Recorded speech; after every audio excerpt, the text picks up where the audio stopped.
Trump administration is looking to put a limit on the amount of time that foreign students can study in the U.S. The Department of Homeland Security is proposing a rule that it says will allow for proper vetting of certain visa holders and prevent visa abuse. The DHS says, quote, "For too long, past administrations have allowed foreign students and other visa holders to remain in the U.S. virtually indefinitely, posing safety risks, costing untold amount of taxpayer dollars, and disadvantaging U.S. citizens.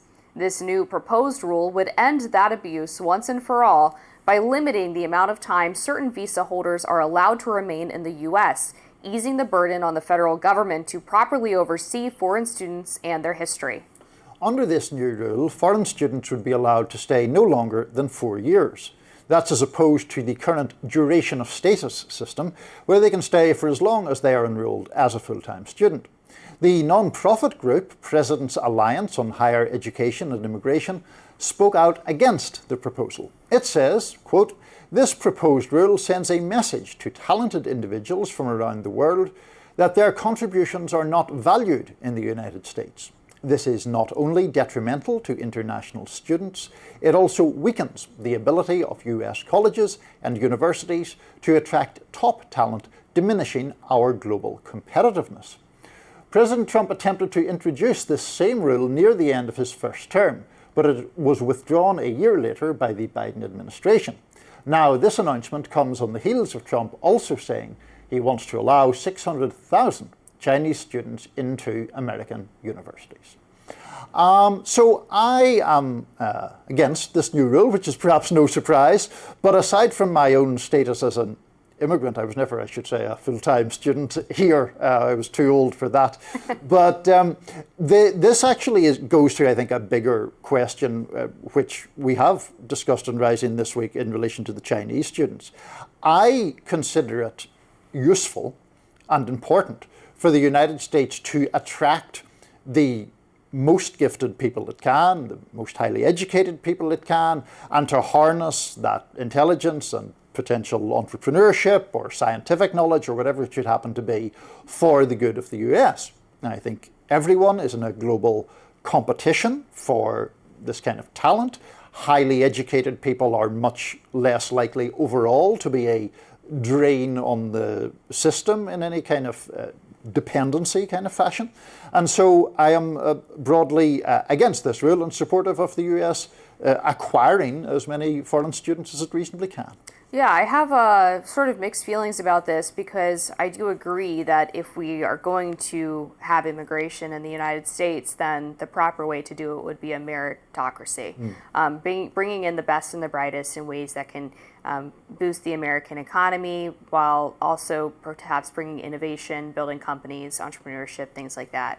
I also have concerns just because when I was doing some research last year about STEM degrees and particularly coding, because I was sparked by a stupid X thread about the whole Learn to Code fiasco, which I'm sure everyone remembers. Sure.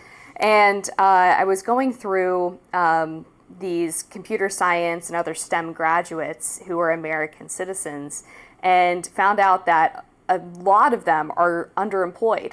A significant amount are not even working in the industry that they studied to go to school for, and a large part of that is because of H-1B visa holders. Now, that's not necessarily a direct overlap with the people that we're talking about here on student visas, but presumably some people come and get educated in the U.S. and maybe go home and get an H-1B, although I think these people are more likely to get green cards.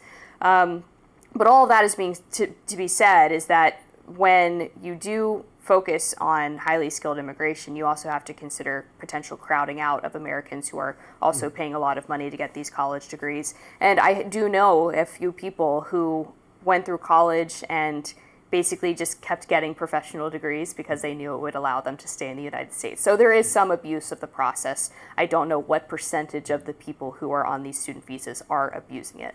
Well, I can try and help you with that, Amber, because in this proposed order, they talked about the fact that there are 2,100 people who entered the United States with this kind of student visa between 2000 and 2010, who are still here on active F visa status. In other words, these people are claiming that they have remained in full-time education for a minimum of 15, minimum of 15 to 20 years, which is quite a long time. Now, against that, what there are apparently, or last year there were 1.1 million foreign students in total on these visas, and 215,000 of them were pursuing doctorates. So, obviously pretty advanced educational levels.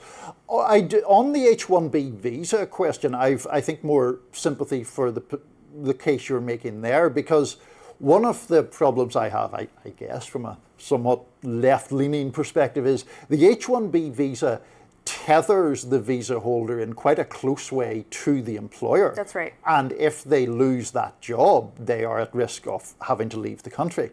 Therefore, to my mind, it gives the employer too much leverage, and a leverage that he or she would not have over a native-born American employee. Right. And I do think that that's a valid point for sure. Yeah, that's definitely true. I think one of the other things that the Trump administration could potentially look at in terms of making sure that students who do come to the U.S. to get educated and take advantage of our university system don't just go home and take that and lead to brain drain, is potentially to tax remittances, which is money that they send back to their home country. It's something that the U.S. has looked at with Canada and Mexico as of late because of the illegal immigration crisis as well. And a lot of other countries do tax remittances as a way to keep the income that's being generated in their country within the country. So potentially one area just to look at to make sure that there's some incentive for the best and brightest to stay here after they get educated here. But I separately have a lot of concern about the Chinese students. The White House did clarify, saying that it's $300,000 for each year for 2 years, which is an extension of the current policy while they negotiate this trade deal with China. Now, of course, I would want to know, well, what are we giving up, or what are we getting in exchange for allowing 300,000 Chinese students a year, some of whom could be co-opted by the CCP. The rest of them will certainly be spied on. What is the trade? What is the trade arrangement there? Are we getting enough for offering China basically a open door to our university system? Well, people who are on the student visa anyway are screened, to my understanding. The other thing is when people, I mean, obviously the CCP is the CCP, I'm not defending that element of it, but we are, you say what are we getting? Well, we are potentially getting the intelligence and skills and talents of those people if we can hold on to them beyond the period of their education. So I don't think there's a reason to differentiate out. I mean, the principle still remains that it is to the United States' advantage to have the smartest and best educated people it can here rather than elsewhere. But there is a much higher risk when we're talking about Chinese students because of the CCP spycraft. And we know from reports that there have been numerous instances of research secrets, lab materials being stolen and sent back to China from Chinese-born individuals and even Americans who have been assisting them. And I was listening to a panel this past weekend from some higher education experts, and one of them pointed out that when a Chinese student who is not loyal to the CCP comes to the U.S. to study, they often look at the class rosters of the classes that they sign up for to make sure that there are no other Chinese students in there, because they know almost certainly that that's a CCP spy. So those are really the lengths that they go to, and I think we just can't underestimate how dangerous it could potentially be to just open the floodgates.